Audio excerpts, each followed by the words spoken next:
मित्रांनो, काय तुम्हाला म्युच्युअल फंड किंवा स्टॉक मार्केटमध्ये इन्व्हेस्टमेंट करायचं आहे, परंतु तुम्हाला माहित नाही की कुठे जाऊन कशा पद्धतीने इन्व्हेस्टमेंट करायची आहे, तर या व्हिडिओमध्ये मी तुम्हाला सांगणार आहे असे वेगवेगळ्या ऍप्लिकेशन्स बद्दल की जे ऍप्लिकेशन यूज करून काय करू शकता तुम्ही म्युच्युअल फंड असेल किंवा मग स्टॉक मार्केटमध्ये वेगवेगळ्या स्टॉक्समध्ये इन्व्हेस्टमेंट करू शकता. तर हा व्हिडिओ शेवटपर्यंत नक्कीच बघा, जेणेकरून तुम्हाला कळेल की कुठले असे चांगले ऍप्लिकेशन्स आहेत जे की मी युज करतो किंवा खूप असे लोक युज करतात, त्यांच्या ट्रेडिंगसाठी असेल किंवा इन्व्हेस्टमेंट पर्पजसाठी असेल किंवा म्युच्युअल फंडसाठी असेल. तर चला मित्रांनो, व्हिडिओला सुरुवात करूयात. परंतु व्हिडिओला सुरुवात करण्यापूर्वी जर तुम्ही चॅनलवर पहिल्यांदा आला असाल तर चॅनलला सबस्क्राईब करायला मुळीच विसरू नका. तर मित्रांनो, चला व्हिडिओला सुरुवात करूया. मित्रांनो, खूप असे लोक आहेत की त्यांना माहिती नाही की जर मला इन्व्हेस्टमेंट करायचं असेल तर नेमकं मी इन्व्हेस्टमेंट कुठे करू. म्हणजेच ते स्टॉक मार्केटमध्ये असेल किंवा म्युच्युअल फंडमध्ये तर इन्व्हेस्टमेंट करू इच्छितात, परंतु त्यांच्याकडे नॉलेज नसतं की कुठलं ऍप्लिकेशन हे सेफ असतं किंवा कुठलं ऍप्लिकेशन सेफ आहे जिथे जाऊन मी म्युच्युअल फंडमध्ये इन्व्हेस्टमेंट करू शकतो. किंवा जर त्यांना ट्रेडिंग करायची असेल किंवा इन्व्हेस्टमेंट करायची असेल चांगल्या चांगल्या कंपन्यांचे शेअर्स विकत घ्यायचे असेल तर कुठलं असं ऍप्लिकेशन आहे ज्यामध्ये आपण काय करू शकतो, इन्व्हेस्टमेंट करू शकतो किंवा जे ऍप्लिकेशन युज करून आपण इन्व्हेस्टमेंट सुरू करू शकतो. तर सगळ्यात अगोदर आणि चांगल्या पद्धतीचं ऍप्लिकेशन आहे जे भरपूर असे लोक इंडियामध्ये युज करतात, जे आहे की झिरोदा ऍप. म्हणजेच त्याला एक काईट ऍप सुद्धा म्हणतात. की झिरोदा ऍप्लिकेशन युज करून तुम्ही त्यामध्ये वेगवेगळ्या स्टॉक्समध्ये इन्व्हेस्टमेंट करू शकता. त्यामध्ये तुम्हाला वेगवेगळ्या कंपन्यांचे आयपीओ सुद्धा पाहायला मिळेल.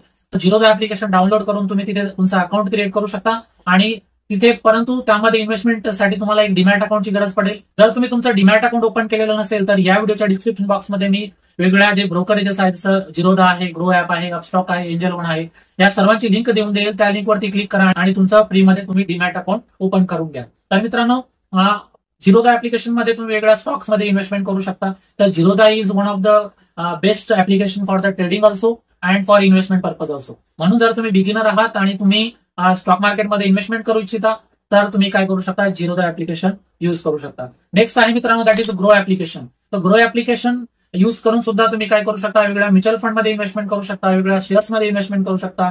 यामध्ये तुम्हाला वेगळ्या आयपीओज म्हणजे इनिशियल पब्लिक ऑफरिंग, म्हणजे ज्या कंपन्या पहिल्यांदा प्रायमरी मार्केटमध्ये येतात तर त्या कंपन्यांमध्ये आयपीओ मध्ये सुद्धा तुम्ही काय करू शकता, अप्लाय करू शकता. तर मित्रांनो, ग्रो ऍप युज करून तुम्ही तिथे ट्रेडिंग करू शकता. तिथे ऑप्शन ट्रेडिंगची सुद्धा सुविधा तुम्हाला आहे. तर ऑप्शन ट्रेडिंग सुद्धा तुम्ही करू शकता. ऑप्शन ट्रेडिंग तुम्ही काईट ऍप्लिकेशन म्हणजे झिरोदामध्ये सुद्धा करू शकता. ऑप्शन ट्रेडिंग कशी करायला पाहिजे किंवा कशी करावी किंवा ट्रेडिंग कशी करावी यावरती प्रॉपर व्हिडिओ मी बनवेल, तेव्हा तुम्हाला सांगेल की कशा पद्धतीने झिरोदामध्ये हे अकाउंट क्रिएट करायचं असतं, त्यानंतर त्यामध्ये पैसे कसे डिपॉझिट करायचे असतात, त्यानंतर त्यामध्ये नॉमिनी कसं लिंक करायचे यावरती मी प्रॉपरली व्हिडिओ बनवणार आहे. तर ते व्हिडिओ जेव्हा मी बनवेल तेव्हा तुम्ही नक्कीच बघून घ्याल. तर ग्रो ऍप्लिकेशनचा युज करून तुम्ही त्यामध्ये इन्व्हेस्टमेंट सुद्धा करू शकता, म्युच्युअल फंडमध्ये इन्व्हेस्टमेंट करू शकता. तर हे दुसरं ऍप्लिकेशन होतं मित्रांनो. तिसरं आहे angel one. Angel one application use करून सुद्धा तुम्ही त्यामध्ये म्युच्युअल फंडमध्ये इन्व्हेस्टमेंट करू शकता, स्टॉक्समध्ये इन्व्हेस्टमेंट करू शकता. तर हे वेगळे ऍप्लिकेशन आहे. आणि लास्ट ऍप्लिकेशन जे की मी युज करत असतो दॅट इज अपस्टॉक्स.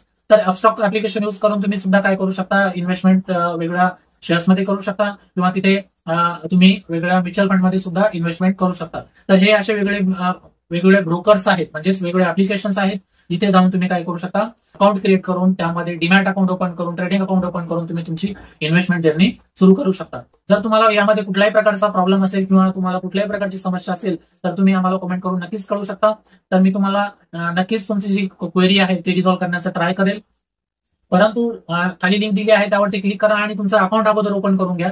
तर मित्रांनो, हे होते वेगळे 4 असे ऍप्लिकेशन्स ज्यामध्ये जाऊन तुम्ही काय करू शकता, म्युच्युअल फंडमध्ये किंवा मग स्टॉक्समध्ये इन्व्हेस्टमेंट किंवा शेअर मार्केटमध्ये इन्व्हेस्टमेंट करू शकता.